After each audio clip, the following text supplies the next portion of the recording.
My name's Beulah Quinn. I chose crocheting to do for my project, and I didn't know how to learn it first, but then I got this book that's going to teach me how to do it. So the materials are bulky weight yarn, number 5, and you need 6 skeins of it, multicolored. So I got lavender and cream.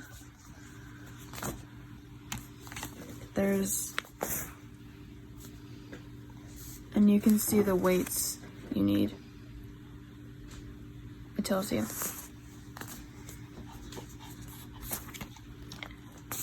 I got 3 of each, and I got an extra of lavender to practice with. Size of crochet hook you need. This one is a 6.5 millimeter crochet hook, which I got right here. And setting the stage for learning. Plan to set aside 2 hours to devote learning to basics. Choose a comfortable place to work with good lighting. And to make it easier to switch from watching your hands to referring to the diagram in this book, you may want to sit at a table. We have a table. Okay, so I've pretty much gotten down our single stitch. The book says this is the front. From top to bottom in the back bump. Okay.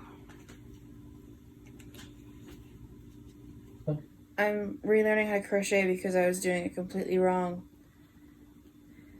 And I had a slight mental break. What were you doing wrong? Well, I was using my undominant hand, and I was using my hands completely wrong.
Okay.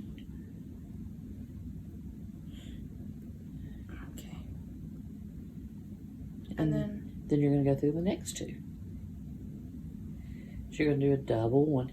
And the reason you had to do the daisy chain. Okay. Just finish another row. Look how much we've come. It's like double the size it was at first. I was in my grandmother on my father's side. This is I'm interested. She crocheted a lot. I didn't know this about her before, but we were thinking of things. And I never knew. Well, I knew she crocheted, and I've kind of vaguely remembered something about her saying that she made these. But I never really thought about it until now. She crocheted and she was really, really good at it. These are, did she make all of these? She made doilies. Here. This one's getting a little worn because it's been used a lot. But they're really, really intricate. And she made this, which is beautiful. She had flowers on it. And she crocheted beautiful patterns.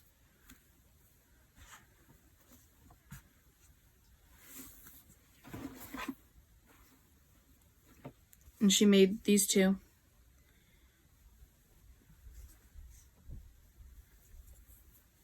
And they're just so intricate. Like, if you look at they're so fine and detailed. That's kind of why I wanted to do this. I know I'm probably never going to get to her level of skill. But it's still really interesting.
Hi.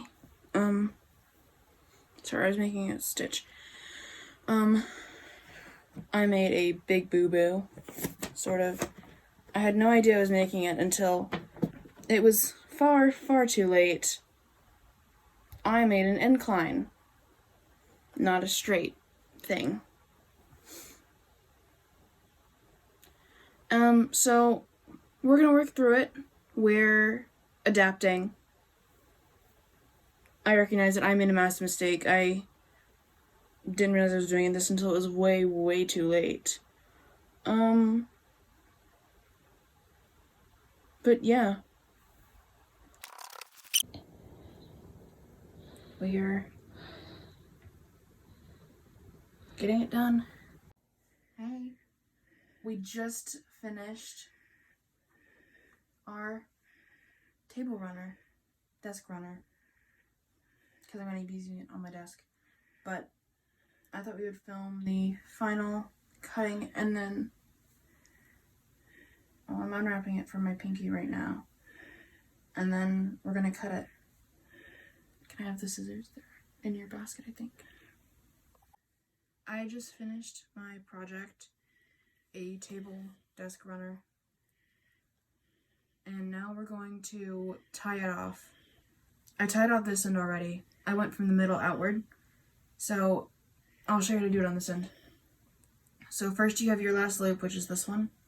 You unhook it from you.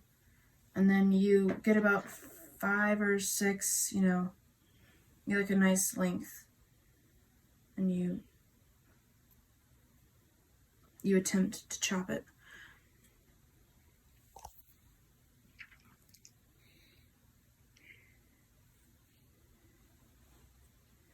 Got it. And then you do one last loop.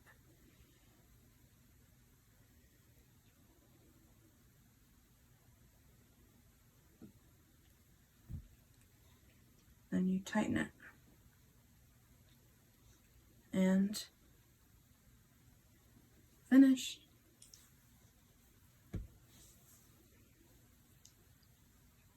It's a little cinched in the middle, but I think it looks great.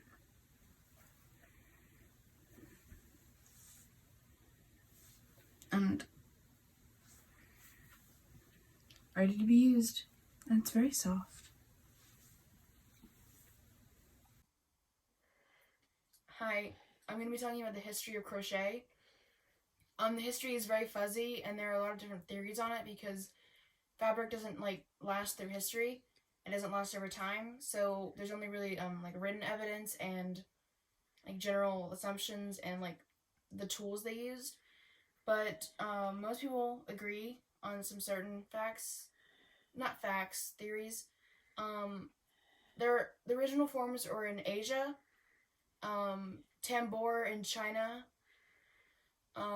Middle Eastern types of crochet adjacent activities in Middle Eastern countries, and in Europe, we're pretty sure it was started in the 15th century by nuns who developed it for practical use, and it spread to wealthy landowners who did it as a recreational activity and to make things, like how back then men would go into the cigar rooms after dinner, women would go into crochet rooms and they would crochet with their friends.